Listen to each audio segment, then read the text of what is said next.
Hi guys, and welcome back to my YouTube channel. This is going to be my hot take on how to really detach. As always, if you see me looking down, it's because I have my journal right here. So without further ado, let's get straight into this video.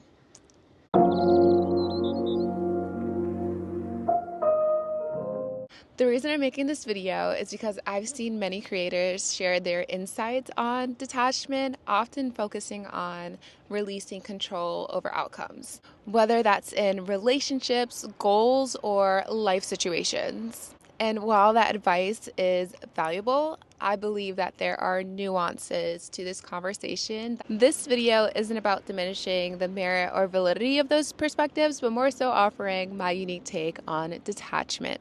So take what resonates with you and leave what doesn't. But with that being said, let's dive in.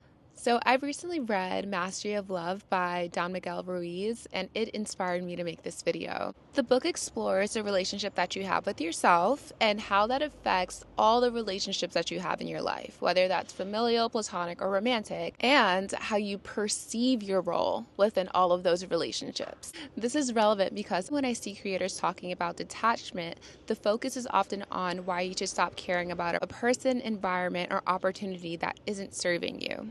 The idea is framed around that the opposite party is often too absorbed in their own world to offer any real understanding about yours. But my intention is different.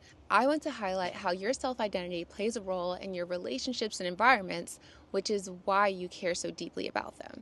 Detachment doesn't truly become wisdom until you understand that there is some part of you that is getting validation from the very experiences that you're desiring to detach from.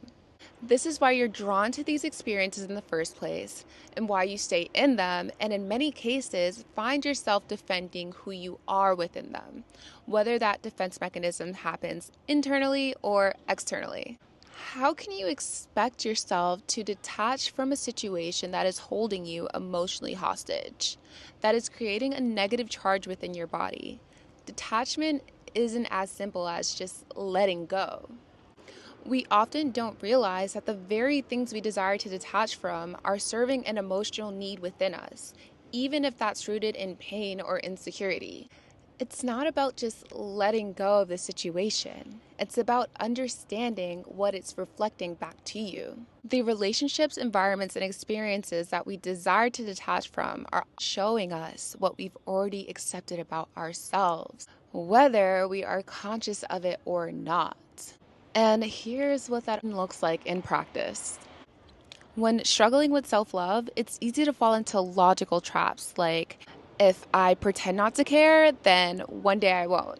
If I just become who everybody else wants me to be, then I'll be enough. This kind of self talk reflects a deeper issue. The level of self neglect and self abuse that we accept from ourselves is the level that we will accept from others and our environment.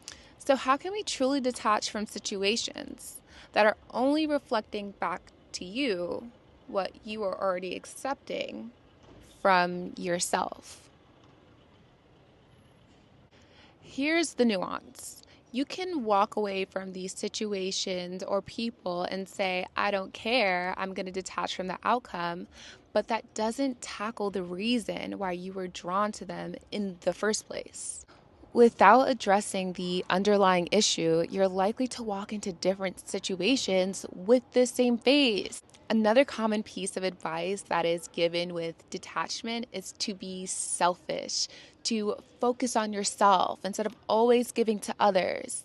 While I understand the intention behind this advice, I believe that calling it selfish is not the most accurate way to describe it.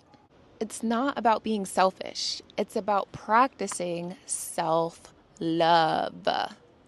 Many people are already selfish in ways that are seen as negative, but this isn't the same as fostering true self love.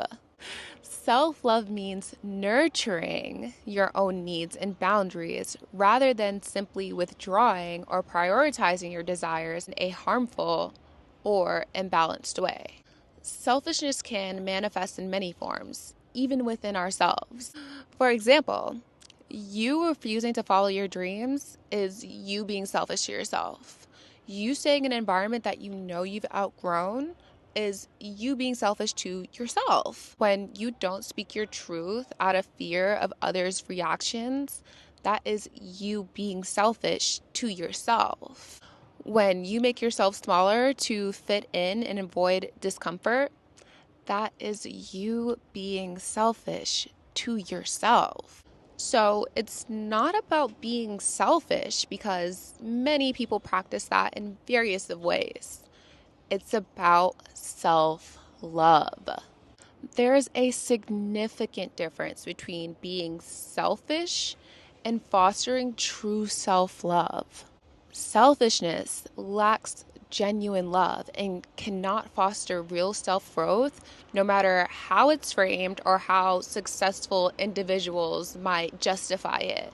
Just because some successful individuals exhibit traits that seem selfish doesn't mean that those traits are beneficial or should be emulated. I'm going to come in close when I say this because I want you to truly hear me. True self-love involves nurturing and respecting yourself in a healthy and balanced way, not adopting selfish behaviors for personal strategy or gain. How you internalize every aspect of your life is crucial to your journey. It's important to genuinely understand and differentiate broader concepts like detachment or selfishness and their true meanings. Self-love cannot be manipulated or distorted, even by your own mind, unlike selfishness, which can easily be misinterpreted or exploited.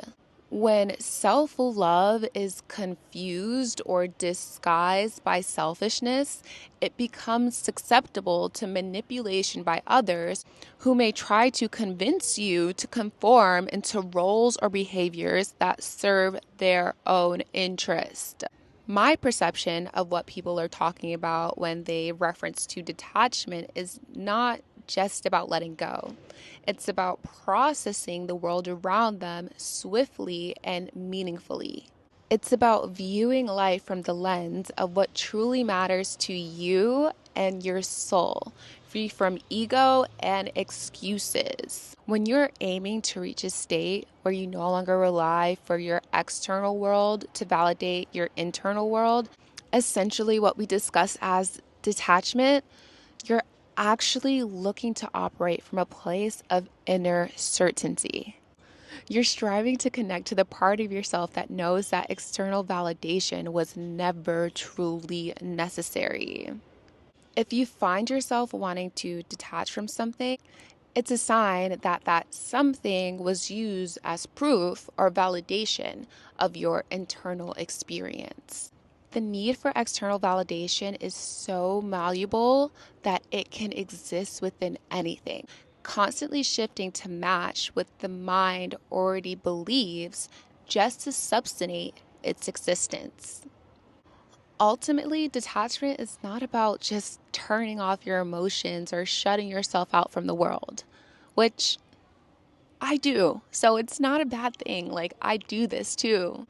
It's about recognizing the internal patterns that drive your attachments to certain outcomes or relationships and consciously choosing to operate from a place of self-love, confidence, and alignment with what truly matters to you. Once you begin operating with true alignment and discipline towards your heart's desires, your external world will have no choice but to reflect that energy back to you. When you are consciously creating, I'm going to come close, every part of your life, there is no longer a need to detach from it. Can I get an amen? Amen. Remember, this journey is about intentional creation and not perfection. Stay patient with yourself and trust that everything that you are aligned with will show up in your life. I hope this video gives you a different definition for detachment and opens your perspective to see it in a different way. I love you. You are loved, and thank you for watching this video. Oh my God. Thank you for watching this video. Bye.